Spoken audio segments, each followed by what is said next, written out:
What is forensic psychology? Many scholars have actually found it useful to think of psychology and law as fundamentally different cultures.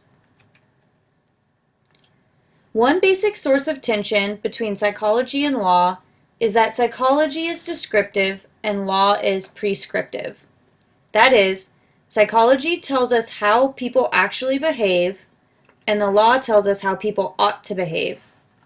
The primary goal of psychological science is to provide a full and accurate explanation of human behavior.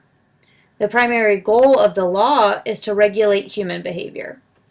And if someone behaves in a way that the law forbids, the law provides for punishment. But put somewhat idealistically, psychological science is mainly interested in finding truth, and the legal system is mainly interested in rendering justice. Although neither absolute truth nor perfect justice is fully attainable, scientists must strive for an approximation of truth, and courts must strive for an approximation of justice. In his classic study of cultural differences, Gert Hofstede found that cultures could be usefully differentiated on the dimension of, quote-unquote, uncertainty avoidance. Cultures high on this dimension develop elaborate rules and rituals in an effort to promote clarity and stability. Legal culture ranks high on uncertainty avoidance. Because people expect the courts to resolve disputes, the legal system must assimilate the ambiguities of a case and render a final, unambiguous decision. Putting an end to a dispute requires a clear, binding ruling. People are found guilty or set free. Companies are forced to pay damages, child custody is decided, and criminals are sent to prison. While it is true that an investigation or a courtroom trial can be characterized as a search for the truth, that search is conducted in service of a judgment, guilty or not guilty, liable or not liable. And if a defendant is found culpable, the judgment becomes one of consequences. How much money should the defendant pay in damages? What kind of probation should be imposed? How long should the prison sentence be?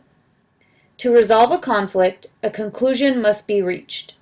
Because the legal system can never achieve perfect justice, it must settle for approximate justice in the form of conflict resolution. And, in a democracy, it is crucial that disputes are resolved in a way that appears fair and promotes social stability. Although citizens may disagree with many specific decisions of the courts, they must have faith in the overall fairness of the system. In contrast, uncertainty is intrinsic to the scientific process. No single research study is ever conclusive, and no finding is truly definitive. Over time, uncertainty is reduced, but all conclusions can be revised or reversed by contrary data. The scientific process emphasizes the use of testable hypotheses, valid and reliable measures, statistical standards for accepting a conclusion, and replications of findings over time. The ultimate truth of a particular explanation of human behavior may be unknowable, but over time and multiple investigations, theories are revised, and psychologists are able to construct increasingly useful explanations of human behavior. Judgments made by scientists are not dichotomous, like guilty or not guilty. They are probabilistic. That is, scientific conclusions are stated in terms of probabilities. Indeed, the tendency for scientists to talk in terms of likelihoods and to couch their conclusions in caveats and qualifiers is something the courts, and also the general public, find frustrating. In science, no conclusion is final, and current understandings are tentative and subject to revision.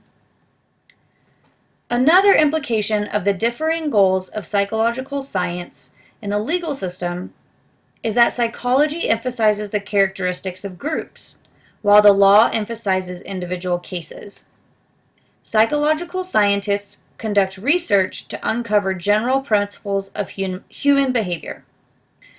Because individuals are idiosyncratic, knowing how one person behaves does not necessarily tell us how everyone else behaves in the same situation.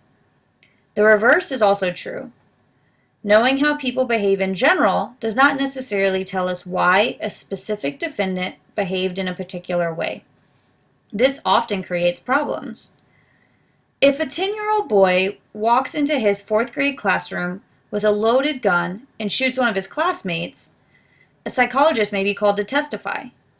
A developmental psychologist might testify that the cognitive abilities and moral reasoning of 10-year-olds. A social psychologist might summarize the results of research about how children are affected by watching violence on television or in video games.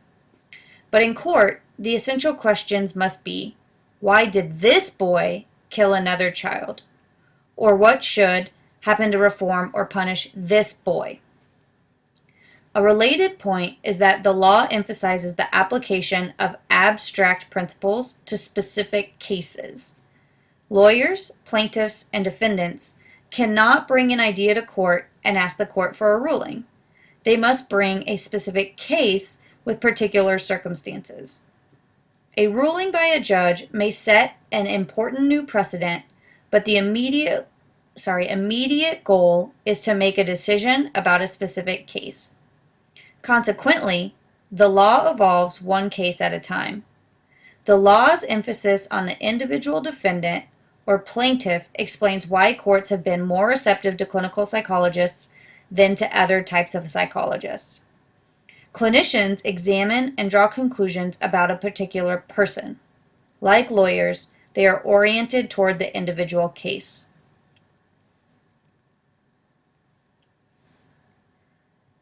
The law is based on authority. Psychology is based on empiricism. Whereas law advances through the accumulation of rulings produced by courts, psychology advances through the accumulation of data produced by scientists. Because cultures differ in the amount of deference and obedience given to people in positions of authority, this dimension, sometimes called power distance, is often used to differentiate cultures. The legal system is explicitly hierarchical, i.e., it would rank high on power distance. If a court of appeals overrules a decision of a lower court, the lower court must accept the ruling. Higher courts simply have more authority, and if the Supreme Court issues a ruling, the matter is settled, at least until the High Court agrees to take up the issue again.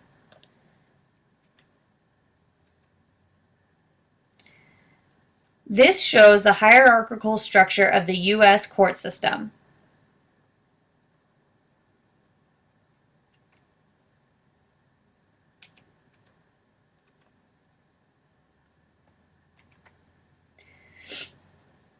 In comparison, psychology is much more egalitarian. Although there are power relationships within scientific communities, the structure is far more democratic. Any researcher, even a low-status one, can conduct a study that challenges a prevailing theory of human behavior. If the data are compelling, the theory must be modified. Part of the method of law involves deference for past rulings. All cultures are shaped by history, but they differ in how much value they place on history. In some cultures, people make offerings to the spirits of their ancestors and believe that those ancestors actively intervene in the affairs of the living. Although lawyers and judges don't pray to their ancestors for guidance, the past is an active force in their professional lives. As Oliver Wendell Holmes observed, law is the government of the living by the dead. Attorneys and judges are obliged to place current facts in the context of past rulings. They must link the present to the past. When lawyers argue in front of judges, they cite precedents, which are past decisions on legal issues in cases that are as similar as possible to the current case. The persuasiveness of a legal argument rests to a substantial extent on whether the argument can be tied to existing precedents. In making their rulings, judges are strongly constrained by the doctrine of let the decision stand. The idea is not to move too far from establishing precedent. Each precedent is a statement simultaneously of how a court has held and how future courts ought to hold. In contrast, psychological scientists live in a more future-oriented culture. They believe that our current understanding of human behavior can, and should, be continually revised in light of new and more extensive data. Scientific theories are made to be broken.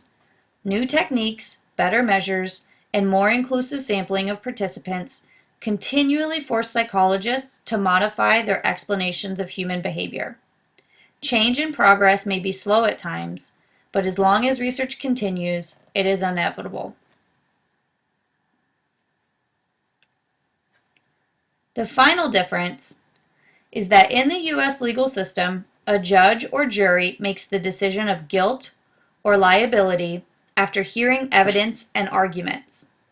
Lawyers acting as adversaries attempt to reveal evidence in the context of the adversarial system. A fundamental assumption of the U.S. system is that truth will emerge from a contest between opposing sides. Lawyers advocate for a particular version of events and a particular interpretation of evidence. They actively promote a one-sided view of the facts. Attorneys make opening statements, closing statements, and try to advance their version of the evidence. They call witnesses who will support that version, and they challenge the assertions of witnesses called by the opposing side. They raise objections, they try to rattle witnesses, and undermine their credibility. They even do a bit of acting at times. For example, feigning disbelief or outrage at the testimony of a witness, anything that challenges their version of events. Indeed, attorneys must be advocates for their clients. The American Bar Association, also known as the ABA, their code of professional responsibility requires that lawyers represent their clients zealously within the bounds of the law. Some lawyers put it even more bluntly. Lawyers make claims not because they believe them to be true, but because they believe them to be legally efficacious. If they happen to be true, then all the better. But the lawyer who is concerned primarily with the truth value of the statements he makes on behalf of clients is soon going to find himself unable to fulfill his professional obligation to zealously represent those clients. Another way of putting this is to say that inauthenticity is essential to authentic legal thought. There are ethical limits on zealousness. Lawyers cannot knowingly permit witnesses to lie under the oath, but the fact that lawyers are sometimes required to vigorously defend people or corporations that have done terrible things is one reason that lawyers, as a group, are not held in high esteem among members of the general public. In contrast, scientists must strive for objectivity. Of course, humans are not capable of perfect objectivity. It is not uncommon for researchers to disagree about the correct interpretation of data or to zealously defend a theoretical point of view. In this sense, scientists sometimes behave as advocates. It is also true that values infiltrate the research process.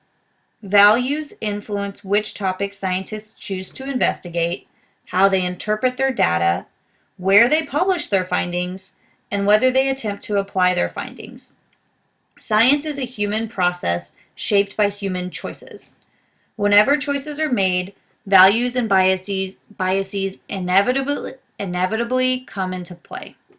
However, even if a particular researcher strays from an objective reading of his or her data, others who view the data will be more dispassionate, or at least biased in a different direction.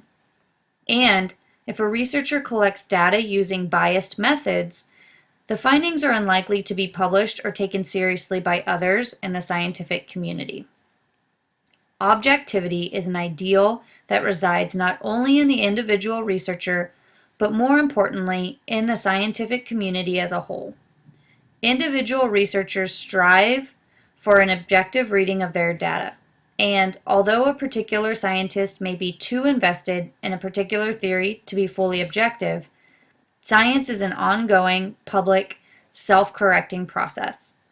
Research findings are published as articles or presented at conferences and subjected to criticism by other scientists. Scientists' confidence in the validity of a conclusion rests on the findings of multiple researchers using different research methods. It is only over time, through the sustained collective efforts of many scientists, that the ideal of objectivity is achieved.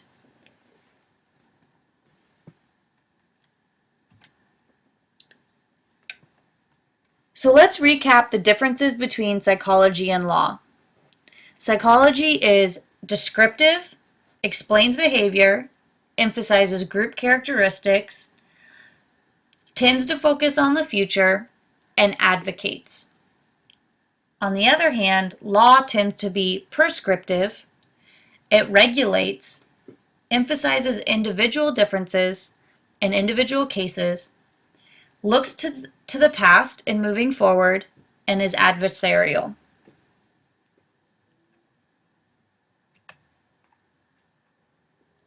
While trial is the most visible piece, it is only a small piece of forensic psychology. It is important to understand that every area of psychology is relevant to some aspect of law. For example, developmental psychology. Following a divorce, what kind of custody arrangement will promote healthy development of a child? Can a child who commits a murder fully appreciate the nature and consequences of his or her crime? What about social psychology? Can ask the questions, how do police interrogators make use of principles of coercion and persuasion to induce suspects to confess to a crime? Do the group dynamics of juries influence their verdict decisions? Clinical psychology can address some of the questions such as, how can we decide whether or not a mentally ill person is competent to stand trial? Is it possible to predict whether a mentally ill person will become violent in the future? Or what about cognitive psychology? It can look at how accurate the testimony of eyewitnesses are. Under what condition are eyewitnesses able to remember what they saw? Do jurors understand jury instructions in the way that lawyers and judges intend them to? These are all areas that can contribute to forensic psychology, as well as many more. So what is it? Well, it is notoriously hard to define, but the best definitions typically include something like, forensic psychology involves an overlapping relationship between clinical practice, experimental research, and the law. Therefore, it is seen as involving everything from the application of scientific and professional aspects of psychology to questions and issues related to the law and the legal system.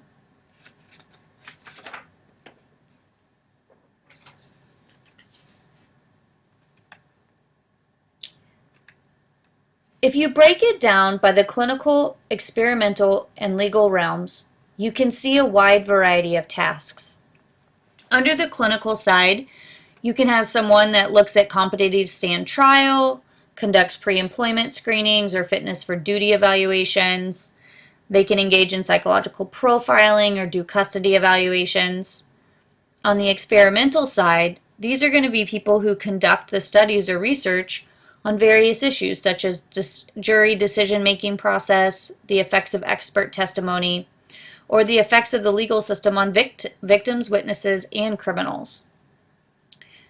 As for the legal side, these individuals can work in alternate dispute resolution, they could be negotiators, they can work in the civil side of things, determining the psychological damages in workers' compensation cases or car accidents, anything that involves civil litigation.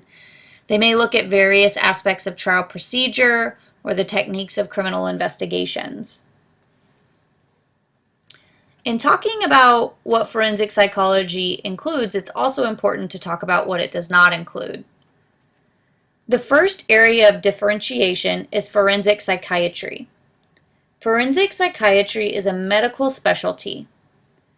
While they have a strong emphasis on mental illness, forensic psychiatrists have the right to prescribe medications.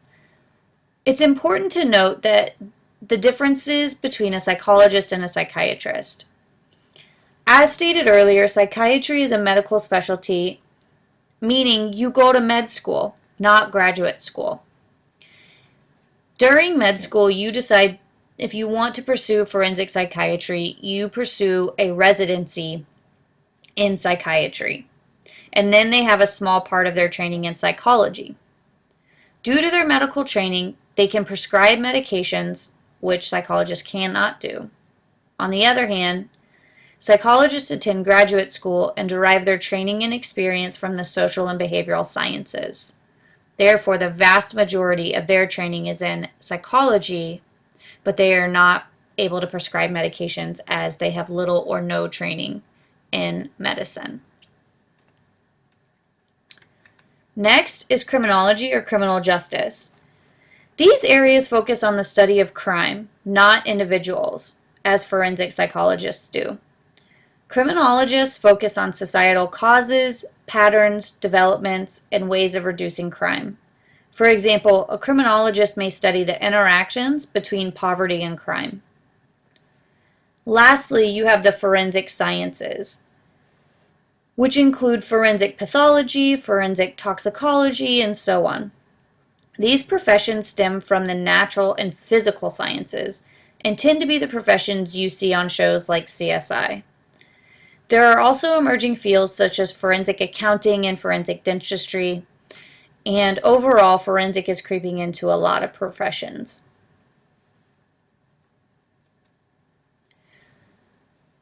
With regard to education and training, typically a forensic psychologist would get a bachelor's in psychology or criminology, probably maybe a combined of the two, and pursue a higher degree in clinical or counseling psychology.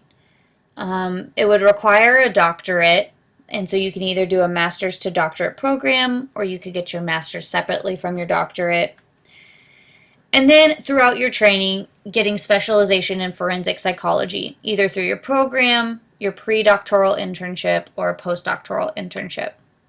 This is when you go the psychological route. You can also specialize in forensic psychology as a psychiatrist, which it would involve going through the same steps with psychiatry and then forming a specialization through their training or postdoctoral experience.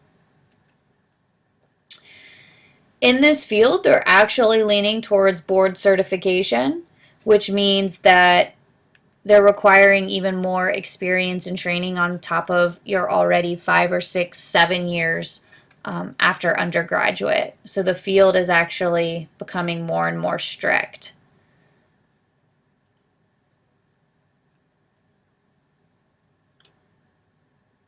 And we'll talk about police psychology and correctional psychology in just a minute. There's also more information about programs, accrediting, and professions listed in your book. It's important to note that there are multiple pathways to a career in forensic psychology, and I would encourage each of you to take a look in your book as well as search out any of these online. So a note that practicing forensic psychologists can be in criminal, civil, or personal injury. The criminal realm is fairly self-explanatory, but the civil area typically involves family court and child custody issues, whereas the personal injury realm involves workers' compensation and insurance claims.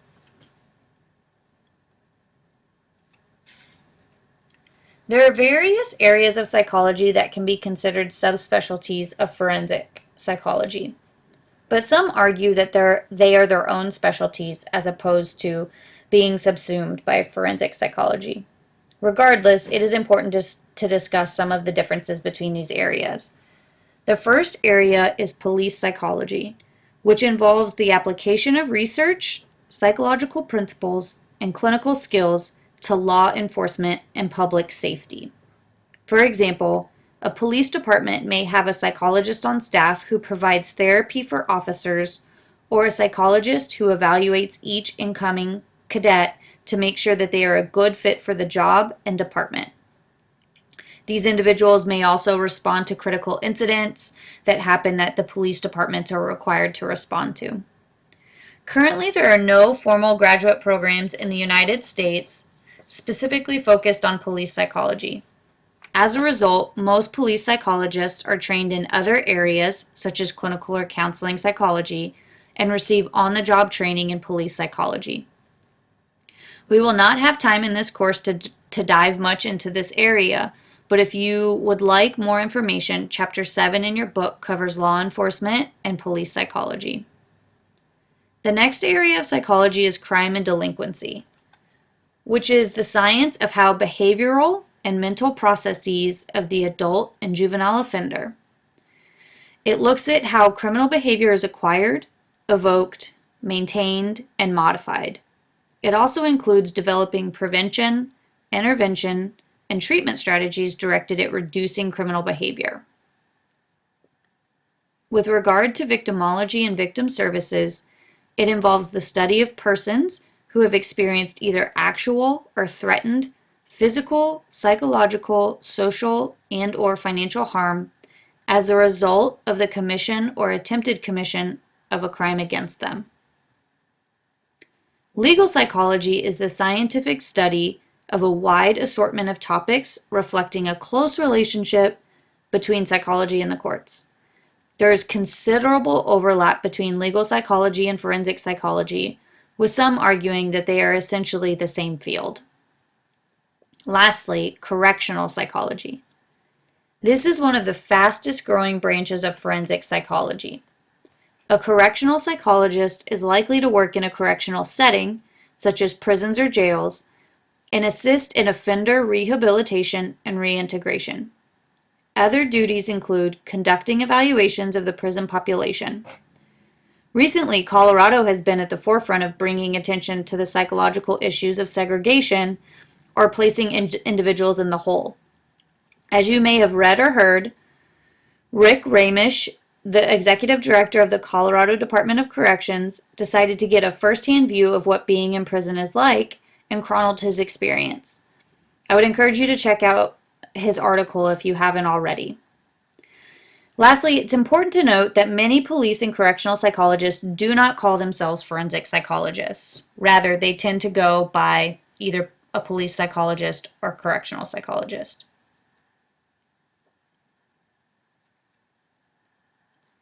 So what are some of the ways that psychologists can influence law? The first way is through expert testimony, which we will talk more about in a later section. The second way is through cross-disciplinary training. This can be accomplished through exposing psychology students to law or exposing law students to psychology. To date, there are not many programs that accomplish this goal, and there is much controversy that surrounds it. There are very few combined PhD/JD programs, and there is debate regarding the necessity of having someone complete that much training. That training would be about 7 years, and some of the aspects of law, such as tax, wills and trusts, and property law, has very limited relevance to the study of psychology and law and forensic psychology. Another suggestion has been to have doctoral level psychologists earn a master's in legal studies, but there are very few programs available, which makes it a not very likely scenario. Lastly, psychologists can influence law through amicus curiae briefs. Amicus curiae means friend of the court, and these briefs have proven to be a useful tool for educating judges about relevant psychological research.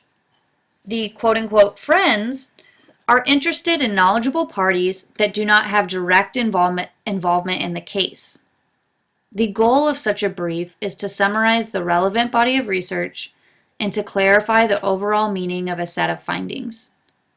The American Psychological Association, also known as APA, through its Committee on Legal Issues, has filed numerous briefs in a wide range of cases dealing with issues such as diverse as jury size, the death penalty, gay rights, abortion, the prediction of dangerousness, rights of mentally ill patients, the effects of employment discrimination, rights of mentally ill patients, and courtroom testimony of child witnesses.